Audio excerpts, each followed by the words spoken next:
तो वंदे मातरम। कैसे हैं आप सभी लोग? उम्मीद करता हूं कि आप सभी लोग बहुत अच्छे होंगे। आप सभी जानते हैं कि होमवर्क सीरीज चलाई जा रही है जीके की, खास करके जो आने वाली वैकेंसी है बिहार दरोगा उसके लिए। जो लोग अभी तक नहीं जुड़े हैं वो कृपया ये न सोचे कि ये शुरू हो चुका है, अब मैं इसमें जुड़ के क्या करूंगा। अभी प्राचीन भारत चल रहा है ना, आगे चल के मध्यकालीन तो शुरू से होगा।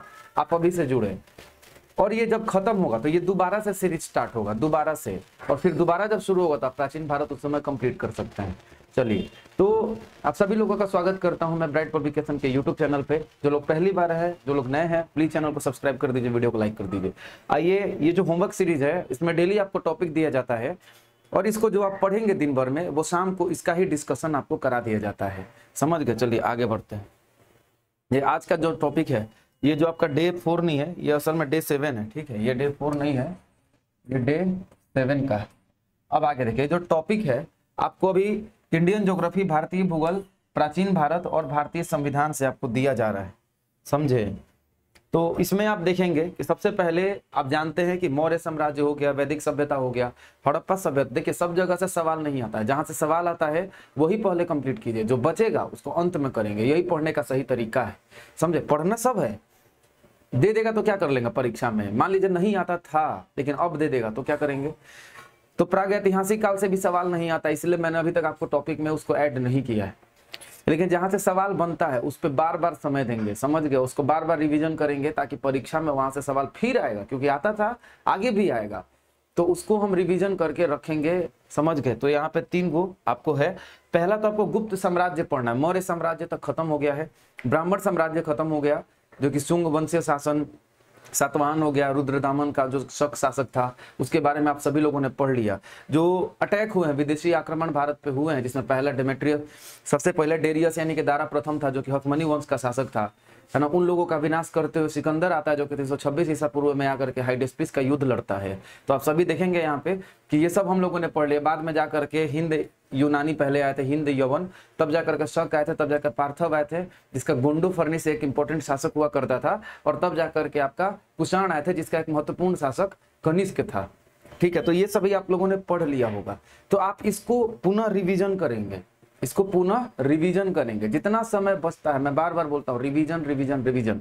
आपको बहुत सारे मिलेंगे जो महीने भर में होमवर्क सीरीज में पूरा लूसेंट क्लियर करा देंगे, लेकिन सच तो ये है कि आप 1 महीने में पूरा याद नहीं कर सकते। ये बात ध्यान रखिएगा। हर दिन में आप नया नया चीज पढ़ेंगे तो पुराना रिवीजन कैसे करेंगे?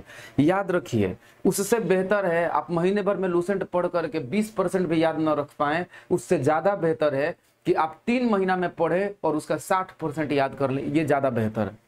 अभी आपके परीक्षा में समय है लगभग 8 महीने का, 7-8 महीने का समय है, याद रखिएगा। भारतीय भूगोल में आपको मिलता है प्रायद्वीपीय भारत की नदियां। देखिए, आप सभी सोच रहे हैं कि सर बार बार नदियों पर ही क्यों अटके हैं? क्योंकि नदियों से 2 सवाल एकदम कंफर्म है, और नदियां जो है एकदम छोटा चैप्टर नहीं है, इतना छोटा नहीं है कि लूसेंट में पढ़ लिए आपका काम बन गया। नहीं, लूसेंट छोटा नहीं है भाई, सॉरी, नदियों का जो प्रवाह तंत्र है वो छोटा चैप्टर नहीं, वो बहुत बड़ा चैप्टर है। आपको उसको अच्छे से पढ़ना है। कौन सी नदी की सहायक नदी कौन सी है, कुछ नदी जो कि प्रमुख नदी है, जैसे मैं आपको बता देता हूं। ऊपर में आप देखेंगे ब्रह्मपुत्र नदी की सहायक नदी, गंगा की सहायक नदी, यमुना की सहायक नदी है, इस तरीके से।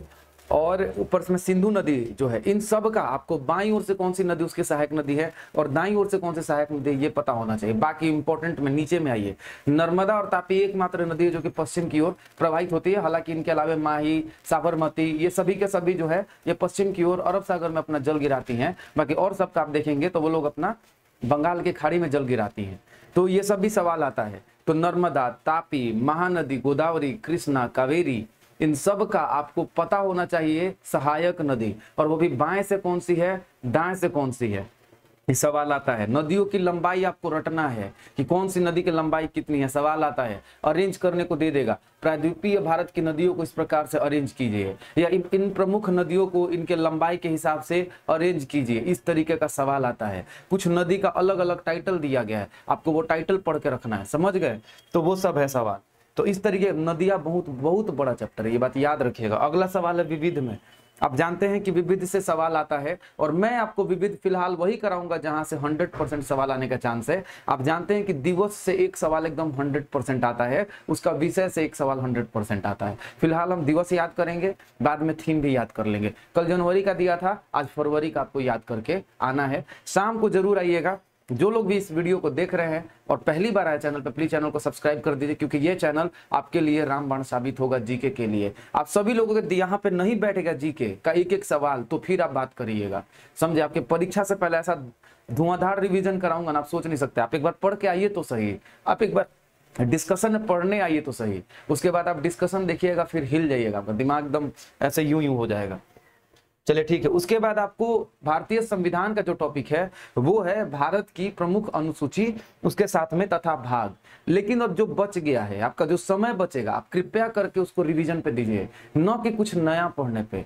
कुछ नया मत पढ़िए। मैं जो अभी देखिए संविधान में जितना टॉपिक दिया हूं, वहां से 3 गो सवाल आपके संविधान का बनेगा। एक तो संवैधानिक इतिहास से, दूसरा संवैधानिक स्रोत से, या प्रस्तावना से आए या नहीं आए, इससे सवाल आने का चांस उतना नहीं है, लेकिन आता है, लेकिन आने के उतने चांसेस नहीं है। लेकिन भारत की अनुसूची से सवाल आपको आ सकता है। भारत की संविधान की अनुसूची तथा संविधान के भाग। आप जानते हैं कि टोटल 25 पार्ट्स हैं और 12 गो शेड्यूल्स, यानी कि 12 गो अनुसूची है, जिसमें आप जानते हैं कि जो पहला है उसमें भारत जो है वो राज्यों का संघ है, ऐसा दिया गया है। दूसरा जो है वो वेतन से संबंधित है।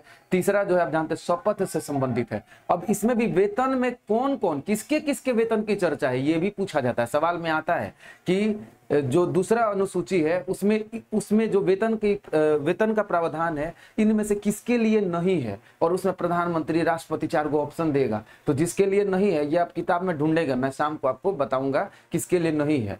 समझ गए। शपथ की बात की गई है तो किसके लिए की गई है ये आपको पढ़ के रखना है। राज्यसभा के सदस्य के लिए, लोकसभा के सदस्य के लिए, राष्ट्रपति के लिए, राज्यपाल के लिए किसके लिए है या नहीं है, एडवोकेट जनरल के लिए, महाधिवक्ता के लिए है, किसके लिए है, किसके लिए नहीं है, ये आपको पढ़ के रखना है। ठीक है। तो ये सब सवाल आता है अनुसूची तथा भाग से। 25 गो भाग भी है, आपको इसमें पढ़ना। इसमें जानते हैं कि 8वीं अनुसूची में 22 गो भाषा का जिक्र है, और वो भाषाएं कौन कौन सी हैं ये भी आता है। और उन भाषाओं को बार बार जोड़ा गया है। जब पहली बार बनाया गया था तो उसमें सिर्फ 14 गो भाषाएं थी उसमें।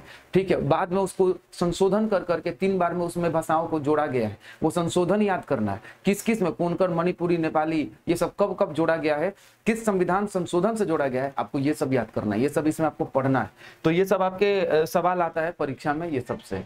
उसके बाद आप देखेंगे जो 10वां है, 10वां में दल बदल का कानून। कल आप जानते हैं कि दल को बदलने का काम हो गया है आपका कौन सा, नीतीश जी जो है आजकल बहुत ज्यादा ये ट्रेंड में है। मतलब आप बदल करके पार्टी जो है आप तुरंत जाकर के सरकार कहीं और बना ले रहे हैं, उस तरीके से इसको दल बदल कहते हैं।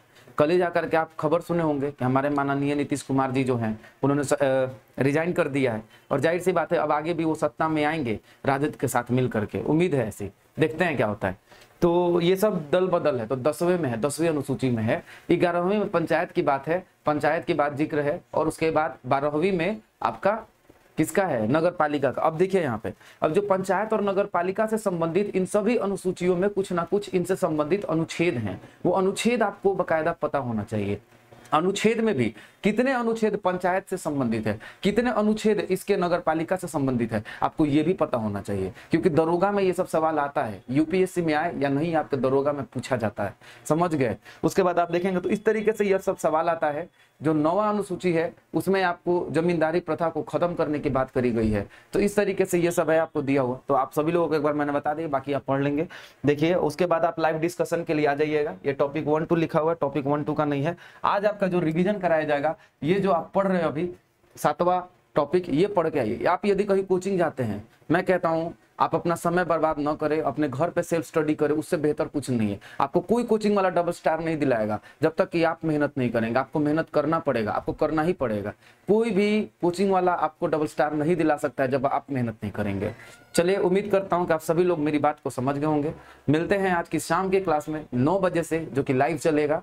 तब तक के लिए जय हिंद, वंदे मातरम।